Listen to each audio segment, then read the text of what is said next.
नमस्कार, मैं पूजा। स्वागत है आपका हमारे YouTube चैनल साची बात में। आज की इस वीडियो में मैं आपको बताऊंगी दिल्ली यूनिवर्सिटी में हो रहे पिछले 40 दिनों से धरना प्रदर्शन के बारे में। साथ ही आपको बताऊंगी कि ये धरना प्रदर्शन किन कारणों से हो रहा है और दिल्ली यूनिवर्सिटी के कर्मचारी किन मांगों को लेकर धरना जारी किए हुए हैं।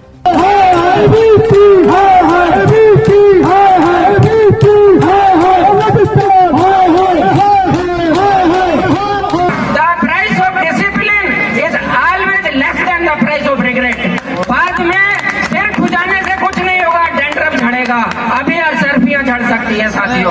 पिछले 40 दिनों से दिल्ली यूनिवर्सिटी में चल रहे दिल्ली यूनिवर्सिटी कॉलेज कर्मचारी यूनियन डूकू के अनिश्चितकालीन धरने का कोई नतीजा निकलता नजर नहीं आ रहा है। वहीं 2 दिन पहले डूकू की विश्वविद्यालय प्रशासन से हुई मीटिंग का भी कोई खास असर नहीं दिखा। डूकू की जो विश्वविद्यालय प्रशासन से मांगे हैं वो कुछ इस प्रकार हैं। ई टेंडरिंग को जल्द से जल्द वापस लिया जाए, कॉन्ट्रेक्चुअल स्टाफ जो काफी लंबे समय से काम कर रहे हैं उन्हें परमानेंट किया जाए, कंपनसेट ग्राउंड पर लगे कर्मचारियों को परमानेंट किया जाए, 12 कॉलेज दिल्ली सरकार द्वारा वित्त पोषित हैं, उनके वेतन और बाकी अलावेंस तुरंत जारी किए जाए। छुट्टियों के दिन भी कर्मचारियों को काम के लिए बुलाया जाता है, बदले में उन्हें 240 रुपए दिया जाता है, जो कि काफी कम है। इसको बढ़ाने के लिए भी डूकू लगातार प्रशासन से मांग कर रही है। इसके अलावा और भी कई सारे डिमांड्स हैं जो विश्वविद्यालय ने ठंडे बस्ते में डाल रखी हैं। अब ये इनकी पूरी कोशिश एक ही है कि किसी तरह से टेक्नोलॉजी के जरिए तकनीक का उपयोग करके इनके रिलेवेंस को, इनकी जरूरत को खत्म कर दिया जाए। इनको, हमको, सबको एक साथ लड़ना होगा, क्योंकि ई लर्निंग छात्रों के लिए भी नुकसानदेह है, ई लर्निंग शिक्षकों के लिए भी नुकसानदेह है और ई टेंडरिंग कर्मचारियों के भी नुकसान में है।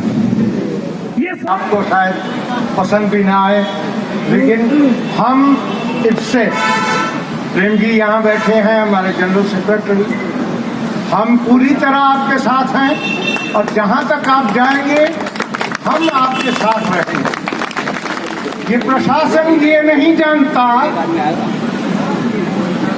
जैसे अभिमन्यु नहीं जानता था, चक्रव्यूह में तो घुसना जानता था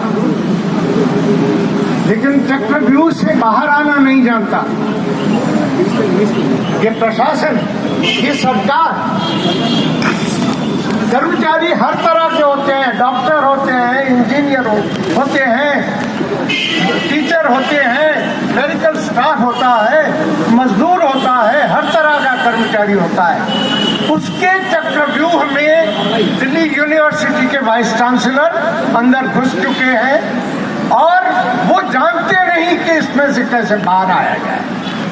आने वाली 11 अप्रैल को हम लोग संसद पर धरना देंगे। पूरी दिल्ली में इसके ऊपर पोस्टर और पर्चे निकाले जाएंगे। कोई कहावत है ना, सरफरोशी की तमन्ना अब हमारे दिल में, देखना है जोर कितना बाजुए कातिल में है। मैं दिल्ली यूनिवर्सिटी की यूनियन को, उनकी कार्यकारिणी को, आप तमाम बहादुर साथियों को बोल रहा हूं कि ये बड़ा मुद्दा है साथियों। ये ऐसा मुद्दा है, इसमें देश में आग लगेगी साथियों। बड़ा मूवमेंट खड़ा होगा।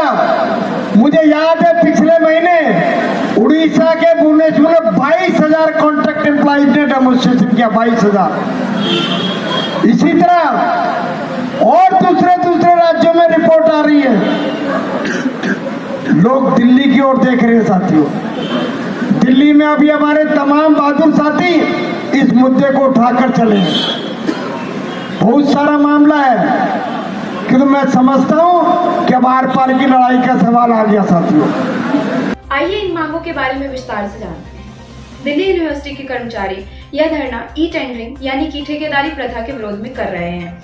डूकू के प्रेसिडेंट देवेंद्र शर्मा और जनरल सेक्रेटरी रविंद्र पांडे का कहना है कि पहले विश्वविद्यालय में सिर्फ 2 कैटेगरी होती थी, परमानेंट अपॉइंटमेंट और एडहॉक अपॉइंटमेंट।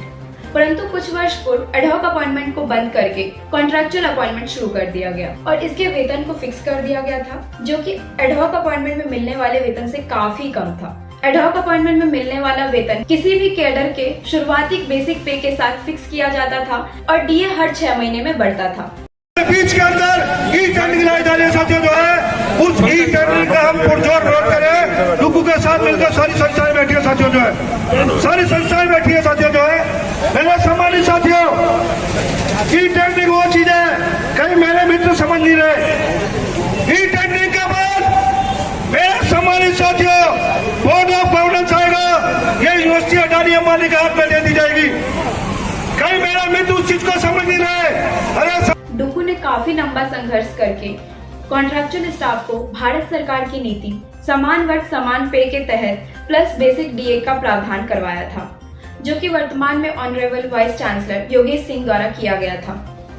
लोकतांत्रिक देश के अंदर कितने आप साथी खड़े हो, अगर आप दिल से पूरा टाइम देकर जैसे आप टाइम दे रहे हो, किसी की ताकत नहीं है साथियों आपको झुका दे। मैं ओपन कर रहा हूं आपको, मेरा युवा आंदोलन देना आसान होता है, उसको निभाना बहुत टेढ़ी होती है साथियों। ये तो हम लीडरशिप को बताएगा मुझको, जो लोग आपके बीच में आ रहे, कहां से आ रहे, कैसे आ रहे, ये तो हमें पता है ना, जो आपका मोरल बूस्ट करने के लिए आ रहे हैं। और आज की डेट में 100% फर्जी भारत की पार्लियामेंट के अंदर ये क्वेश्चन बनेगा अगर डुकू ने डिमांड उठा रखी है।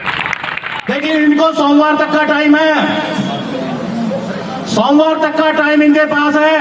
मंगलवार को जो आंदोलन होगा इसकी कई गुनी तेज गति से होगा साथियों। रैली भी निकालेंगे, इनके घरों का घेराव भी करेंगे, अगर जरूरत पड़ी तो मकान जुलूस भी निकालेंगे, जो करना पड़ेगा।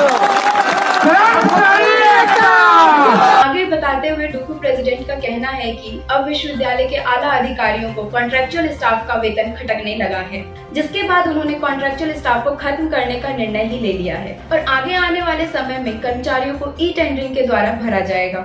मतलब कि जो कंपनी जेम पोर्टल के माध्यम से कम पैसों में कर्मचारी मुहैया करवाएगी उसे ही टेंडर दे दिया जाएगा और जो कॉन्ट्रैक्चुअल स्टाफ पिछले 10-15 सालों से लगातार काम कर रहे हैं उन्हें बाहर कर दिया जाएगा। टीचर्स के साथ इन्होंने जानबूझ के परमानेंट अपॉइंटमेंट बहुत सालों से नहीं की और अब जब शुरू की तो ये 15 साल से ज्यादा 30 साल वाले शिक्षकों को भी कान पकड़ के बाहर कर रहे हैं। और इस विश्वविद्यालय में जो बैठे हुक्मरान है ये जान ले, जैसे आज ईडी के छापे जगह जगह पड़ रहे हैं, वो दिन दूर नहीं है जब दिल्ली विश्वविद्यालय के इन लोगों के घरों में छापे पड़ेंगे और इन्हें जेल के पीछे आपको खबरें आएंगी साथियों। मेरे को भी 25 साल हो गए विश्वविद्यालय में काम करते हुए, पैर लड़खड़ाते थे यूनियन ऑफिस में जाने के लिए, किस तरह से बात होती थी। आज सबको सम्मान के साथ बात की जाती है, सबको बिठाया जाता है, सबके दुख दर्द पूछे जाते हैं। तो साथियों कमान बहुत अच्छे हाथों में है और एक बहुत ही अच्छा सुनहरा मौका है। अपने आप को, अपने भावों को बाहर निकालिए, अपने अंदर के जोश को बाहर निकालिए और उसको सही दिशा देने के लिए हमारी डुकू बैठी हुई है। तो बीते कुछ दिनों पहले डुकू ने एक विशाल रैली विश्वविद्यालय के गेट नंबर 4 से शुरू होकर हिंदू कॉलेज होते हुए गेट नंबर 1 तक निकाली, जिसमें कर्मचारियों ने अपना विरोध प्रदर्शन किया और वीसी और रजिस्ट्रार के खिलाफ जमकर नारेबाजी की।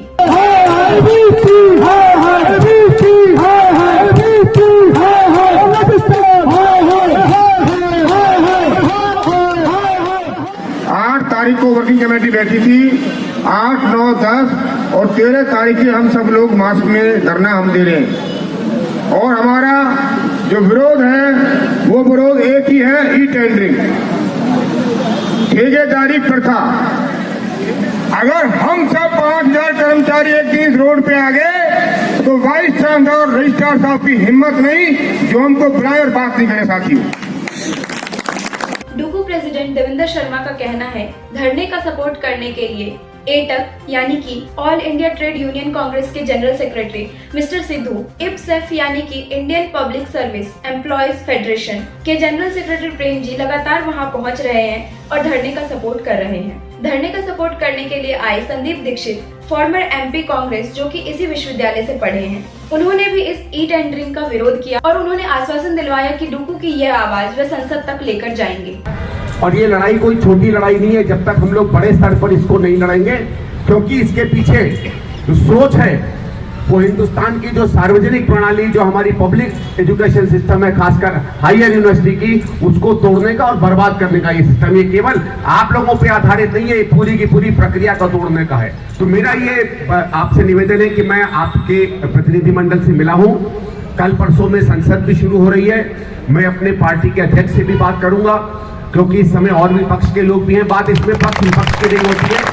साथ ही डूपू के प्रधान देवेंद्र शर्मा का कहना है 20 मार्च को सभी कॉलेज के कर्मचारी अपने अपने कॉलेज में ई टेंडरिंग का विरोध प्रदर्शन करेंगे और यह भी कहा कि यदि उनकी मांगे जल्द से जल्द पूरी नहीं की गई तो आने वाले मंगलवार यानी 21 मार्च से यह धरना विशाल रूप ले लेगी। वहीं उनका कहना है इस धरने के लिए हो रहे छात्रों को परेशानी के लिए विश्वविद्यालय स्वयं जिम्मेवार होगा। आज यहाँ पर दिल्ली विश्वविद्यालय का कर्मचारी बैठा है, 1 महीना 9 दिन से बैठा हुआ है।